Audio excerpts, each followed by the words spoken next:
Police ने PC करके बताया कि उन्होंने आरोपी को गिरफ्तार कर लिया। मुझे यूपी पुलिस की काबिलियत पे पहले से कभी शक नहीं था, लेकिन मेरा ये मानना है पुलिस सरकार की होती है और जो सरकार कहती है पुलिस उस हिसाब से काम करती है। जल्दबाजी में कुछ पुलिस की तरफ से इस तरह के बयान दिए गए जो मैं समझता हूं कि जिनकी जरूरत नहीं थी, बिना जानकारी के, बिना ब्लास्टिंग रिपोर्ट के कह देना कि गोली जो है वो 315 बोर के कट्टे से चली और हमने कट्टे बरामद कर लिए, या बिना बहुत सारी जानकारियां जो तथ्य जो हैं उसमें हैं कि 4 नौजवान लड़के जिनको ये भी नहीं पता कि खाना किस तरह खाते हैं वो आके किसी पे गोली चला देंगे। और जिस तरह की पुलिस ने कहानी करके बताया कि भाई अचानक से टोल पर उनको पता लग गया कि चंद्रशेखर आ रहे हैं तो हम हमला कर देते हैं। तो हम उत्तर प्रदेश में रहते हैं, उत्तर प्रदेश की कानून व्यवस्था और उत्तर प्रदेश के सरकार के कार्य करने के तरीके और अपने राजनीतिक विरोधियों को निपटाने के तरीकों को भी हम लोग जानते हैं।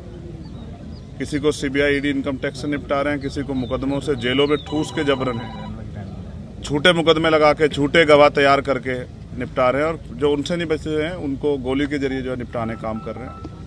इसलिए मैं अभी जांच के कई तथ्य हैं और जांच लंबी चलने वाली, मुझे उम्मीद है कि पुलिस बिना किसी दबाव के निष्पक्ष जो है वो इन्वेस्टिगेशन करेगी और इसके पीछे कौन है, किसने किसके कहे पे, किसके इशारे पे किसने पैसा दिया, हथियार कहाँ से आए, ऑटोमेटिक पिस्टल्स कहाँ से वो बरामद हुई, कौन कौन इसके पीछे है, कौन मॉनिटर कर रहा था, कौन जो है रेकी कर रहा था, इन सब की जांच हो। इसलिए भी ज़रूरी है कि आज मेरे साथ है, कल किसी और के साथ ना हो, क्योंकि उत्तर प्रदेश में विपक्ष के लोग बड़ी मजबूती से जो है अपनी लड़ाई को लड़ रहे हैं। और ये तो उत्तर प्रदेश है, यहाँ तो चुनाव सजा होने के बाद पता लगता है कि डीएम साहब के दबाव में मुकदमे लिखा गया था, बाद में वादी मना कर देता, लेकिन तब तक बहुत कुछ बदल जाता तस्वीर। पुलिस के आज के खुलासे से आप संतुष्ट हैं या नहीं? मैंने कहा कि मैंने उनको पर्याप्त समय दिया कि वो अपनी कार्रवाई को, गिरफ्तारी की प्रक्रिया आगे बढ़ाए। तो गिरफ्तारी हुई है। मुझे नहीं लगता कि जिन्होंने इतना बड़ा हत्याकांड, नहीं तो पुलिस ने कहा ना, आपने सुना कि भाई वो हत्या करना चाहते थे, तो जो हत्या करना चाहता था उसके पीछे कोई बड़ा कारण हो, छोटा कारण नहीं हो, जिस तरह कारण को आप हवाला दे रहे हो। और मैं लोकतांत्रिक व्यवस्था में हूँ, संविधान को मानता हूँ। मैं जहाँ तक मैं मानता हूँ, मैंने किसी का बुरा नहीं किया। आप सब लोग जानते हैं, मैंने किसी को बुरा ना कहा ना किया। मैंने प्रयास किया कि जिसके भी साथ खड़ा हो पाऊँ, जिसकी भी मदद कर पाऊँ, जिसके भी आंसू पहुँच पाऊँ। और ये मैंने सीखा अपने जो सीनियर लोग हैं उनसे। आजम भाई उनमें से एक शख्सियत है जिनसे मैंने सीखा किस तरह से लड़ाई लड़ी जाती है कमजोरों की। तो मुझे लगता है कि अभी उनको जल्दबाजी ना करते हुए, माहौल शांत है, हम लोगों ने लोगों को शांत रखा है, हमने अपील की है।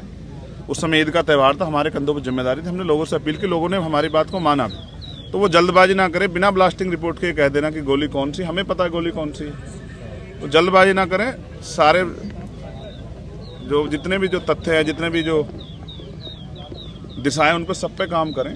क्योंकि जहाँ तक हम जानते हैं कि हो सकता है किसने पैसा दे के कराया हो, क्योंकि वो तो नौजवान बच्चे, उनको इतनी जानकारी नहीं है, उनको ये भी एहसास नहीं था कि ये करने के बाद क्या होगा। तो इसलिए इससे बहुत बड़ा नुकसान हो सकता था प्रदेश स्तर पे भी और देश स्तर पे भी। इसलिए मैं प्रयास करूँगा कि सरकार के दबाव में जल्दबाजी ना करें और जिम्मेदारी से जाँच को आगे बढ़ाएं और सभी तथ्यों पर जाँच करें। और मुझे अभी भी पुलिस के कुछ अच्छे अधिकारी हैं, उनकी कार्यशैली भरोसा है कि वो सरकार के दबाव में काम नहीं करेंगे। और उम्मीद है कि फेयर जांच होगी और ये पता लगेगा इसके पीछे कौन है।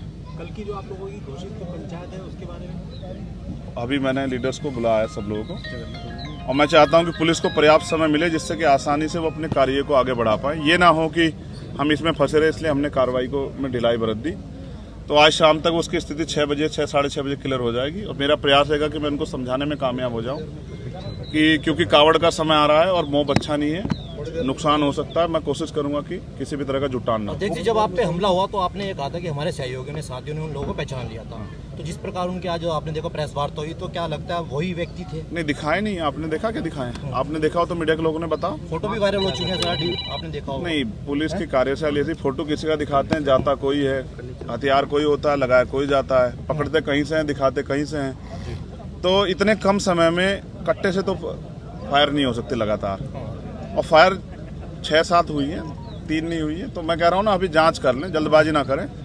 मैं समझता हूँ उनके कंधों पे जिम्मेदारी है, उनको सरकार को जवाब देना है, लेकिन सरकार भी ध्यान रखे कि इस तरह का माहौल ना बनाए कि लोगों में भय का। आप कानून व्यवस्था तो अच्छी कर नहीं पा रहे हो, इस तरह की बेवकूफ़ी की बातें करने से कोई फ़ायदा नहीं। तो मुझे उम्मीद है कि पुलिस जांच के इसको सही ओर ले जाएगी और जांच को भटकाने काम नहीं करेगी।